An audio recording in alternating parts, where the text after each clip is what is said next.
આપ જોઈ રહ્યા છો સ્પાર્ક ટુડે ન્યૂઝ। જીએસએફસી યુનિવર્સિટીનો 5મો દીક્ષાંત સમારોહ યોજાયો છે। જીએસએફસી યુનિવર્સિટીનો 5મો conclave cultural centre fertilizer Nagar Vadodara ખાતે જ્યારે યોજાયો ત્યારે આ કોન્ક્લેવમાં school of technology, school of science અને સ્કૂલ ઓફ મેનેજમેન્ટના 429 વિદ્યાર્થીઓ, 112 મહિલા વિદ્યાર્થીઓ અને 317 પુરુષ વિદ્યાર્થીઓએ ડિગ્રી એનાયત કરવામાં આવી હતી। શ્રી હરીશ એસ મહેતા, સ્થાપક ઓનવર્ડ ટેકનોલોજીસ્ટ, સહસંસ્થાપક અને પ્રથમ ચૂંટાયેલા અધ્યક્ષ નાસાકોમ એ દરેક પ્રવાહમાં પ્રથમ ક્રમ મેળવનાર 12 વિદ્યાર્થીઓને ગોલ્ડ મેડલ અર્પણ કરવામાં આવ્યા છે। જીએસએફસી યુનિવર્સિટીના પ્રમુખ શ્રી પી.કે.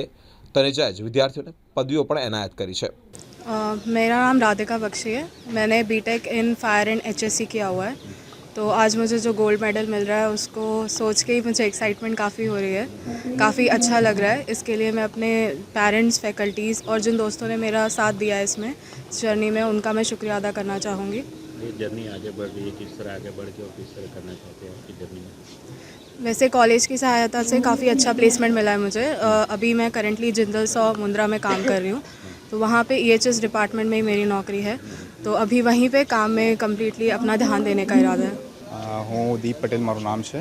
હું બીટેક કેમિકલ સ્ટ્રીમમાંથી છું અને આજે મને ગોલ્ડ મેડલ મળી રહ્યો છે અને બહુ એક્સાઇટેડ છું આજે એકચ્યુઅલી। અને મારા પેરેન્ટ્સ માટે પણ બહુ સારું ફીલ કરી રહ્યું છે, કેમ કે એમના મહેનતના લીધે અને મારા ફેકલ્ટીઝના મહેનતના લીધે આજે મને આ મેડલ મળી રહ્યો છે। જેથી મારો આગળ માસ્ટર્સનો પ્લાનિંગ છે। તો હું યુએસએ જઈ રહ્યો છું કેમિકલ એન્જિનિયરિંગમાં માસ્ટર્સ કરવા માટે। શું કહેવાય તમારા જેવા બીજા મિત્રો જે છે કે જે તમે આ રીતે એમના માટે શું મેસેજ આપશો? મારા તરફથી તો એક જ મેસેજ છે કે કન્સિસ્ટન્ટ રહો।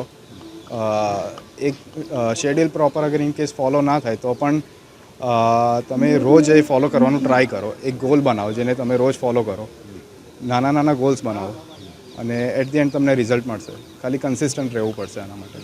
એના માટે કોને શ્રેય કોને આપો છો તમારે જે તમારે પ્રસિદ્ધિ મળી છે ને આ રીતે માટે? મારા પેરેન્ટ્સને આપવા માગું છું અને મારા ફેકલ્ટીઝને આપવા માગું છું।